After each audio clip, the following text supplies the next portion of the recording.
জায়গার পাঁচিল দিয়ে দিচ্ছে, ইচ্ছা করেই ভর উঠাচ্ছে, আমরা কিচ্ছু বলি নাই, চুপ করে বোবার মতন ছিলাম। সব মহিলাদেরকে প্রেসার দিচ্ছে যে এখানে এসে বসো, নাহলে তোমরা টাকা আছে, টাকা কপাল ভালো, দেখুন টাকা পেয়ে গেছে। যে ছেলে চেমন্ড ছিল সবসময় লাইকে থাকতো, টাকা তার বাইরে থাকবে। রাজ্যে সরকারের পালাবদল ঘটতেই বিভিন্ন জায়গায় একের পর এক তৃণমূল কাউন্সিলরদের বিরুদ্ধে উঠে আসছে মারাত্মক অভিযোগ।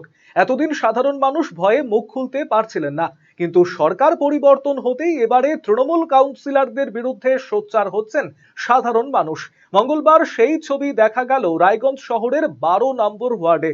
এই ওয়ার্ডের তৃণমূলের প্রাক্তন কাউন্সিলর আরতি মণ্ডল পৌর বোর্ডের মেয়াদ শেষ হয়ে যাওয়ার পর বিভিন্ন ওয়ার্ডের মতোই এই ওয়ার্ডেও কোঅর্ডিনেটর হিসেবে নিযুক্ত ছিলেন আরতি দেবী। সাধারণ মানুষের অভিযোগ, আরতি মণ্ডল এবং তার ভাইয়েরা সাধারণ মানুষের ওপর নির্বিচারে অত্যাচার করছে। জমি দখল থেকে শুরু করে সরকারি প্রকল্পে কাটমানি আরও একাধিক অভিযোগ উঠে আসছে তাদের বিরুদ্ধে। মঙ্গলবার এলাকার সমস্ত মানুষজন উপস্থিত হয়ে আরতি মণ্ডল এবং তার ভাইদের বিরুদ্ধে তীব্র ক্ষোভ উগরে দেন।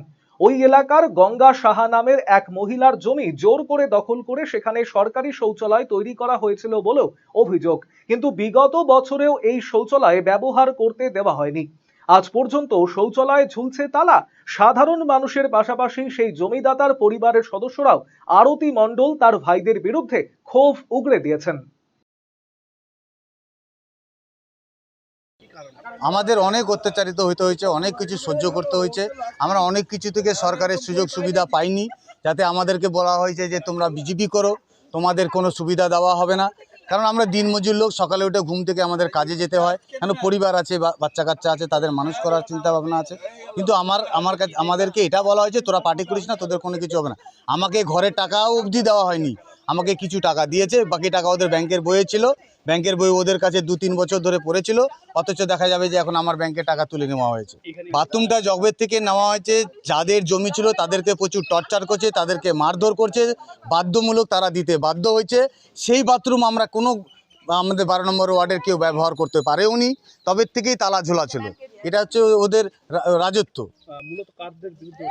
আমাদের বিরুদ্ধে হচ্ছে আরতি মণ্ডল হচ্ছে কাউন্সিলর, তার ভাইরা, সে কোনোদিন আমাদেরকে দেখতেও পায়নি, কিন্তু তার ভাইরা 3 ভাই মিলে এই পাড়াটার মধ্যে রাজত্ব করে গেছে। প্রচুর জায়গা জমি বেচা কিনা, টাকা পয়সা সব কিছু ওরা হজম করে গেছে। তাদের নাম হচ্ছে হাবুল সরকার, জয়গোপাল, বিশু। আজকে দেখলাম এই যে আসছে সবাই, এই আমাদের জায়গাটা নিয়েছিল, ওই আমার শাশুড়ির জায়গা আর কি।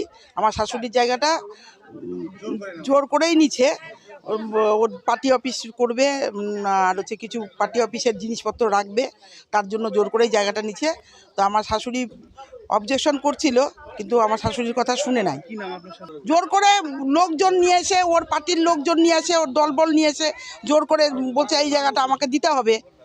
ওরা কালা ওই আরতি মণ্ডলের দলের লোক, সব আরতি মণ্ডলের ভাই, হাবুল সরকার আর আরতি মণ্ডল, ওরাই সবার মধ্যে আসছে।